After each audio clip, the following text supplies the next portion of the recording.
लेकिन हम उमर साहब को सिर्फ ये याद दिलाना चाहते हैं कि आपने इलेक्शन 370, 35A, स्टेटहुड, इन सारी चीज़ों पर लड़ा था। इससे साफ जाहिर है कि उमर अब्दुल्ला साहब बीजेपी के हाथों में ही खेल रहे हैं। समझ में नहीं आता उनको कोई कैसे बताए।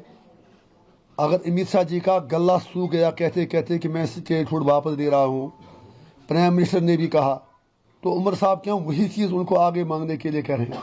इसका मतलब 370 की जब बात करने के लिए वो तैयार नहीं, 35A की बात करने के लिए तैयार नहीं, तो वो एक तरफ से आई वॉश है।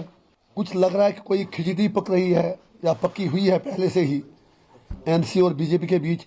सेंटर को वैसे भी statehood as per Supreme Court directions आज नहीं तो कल देना ही है। तो उमर साहब just wants to be counted in martyrs. कि आप सब ने देखा कि कल से जो हमें अखबारों के ज़रिए, सोशल मीडिया के ज़रिए खबरें मिल रही हैं कि जो उमर साहब की सरबराही में सरकार बनी, उन्होंने अपनी कैबिनेट मीटिंग में एक रेजोल्यूशन पास किया है जिसमें सेंटर से स्टेटहुड रेस्टोर करने के लिए कहा गया है।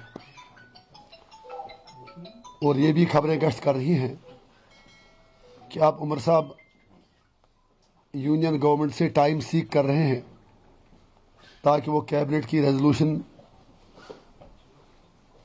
का जो ड्राफ्ट है, जो उसमें मुतालबा किया गया है स्टेटहुड रेस्टोर करने का, he can put it to the central government. उनका हक है वो कुछ भी कहें, कुछ भी पास करें। लेकिन हम उमर साहब को सिर्फ ये याद दिलाना चाहते हैं कि आपने इलेक्शन 370, 35A, स्टेटहुड, इन सारी चीज़ों पर लड़ा था। तो आज जो ये खबरें आ रही हैं कि सिर्फ स्टेटहुड को लेकर आपने रेजोल्यूशन पास कैबिनेट में किया है, तो इट इज़ वेरी पेनफुल।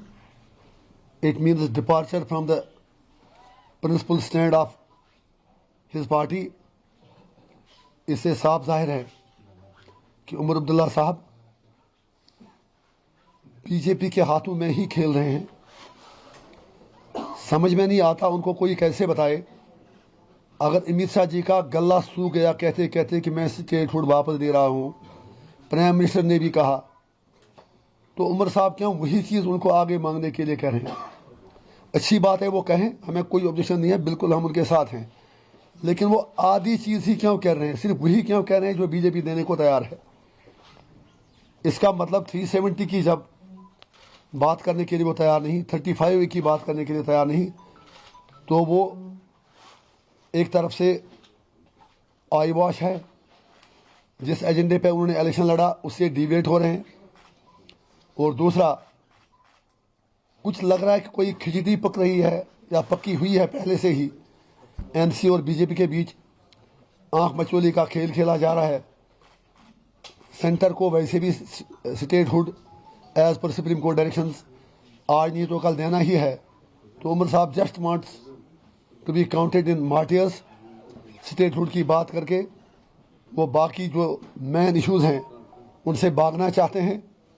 और अफसोस की बात यह है, हम उमर साहब को यह याद दिलाएंगे कि उनकी जमात का पहले दिन से ही यही वतीरा रहा है। जब मरहूम शेख साहब महाराजा से इलाक़ के बाद पहले एडमिनिस्ट्रेटर बने, उसके बाद वज़ीर आज़म बने, तो 1953 में जब उन्हें बर्खास्त किया गया तो 22 साल के बाद वो कांग्रेस की मदद से वज़ीर आज़म नहीं बल्कि वज़ीर आला के तौर उन्होंने हलफ लिया। और आज जिस तरह शेख साहब ने बिट्रेल किया, बिल्कुल वही चीज़ आज उमर साहब कर रहे हैं। नमस्कार, मैं हूं मानक गुप्ता। अगर आपको हमारा ये वीडियो पसंद आया हो तो इसे लाइक और शेयर जरूर करें।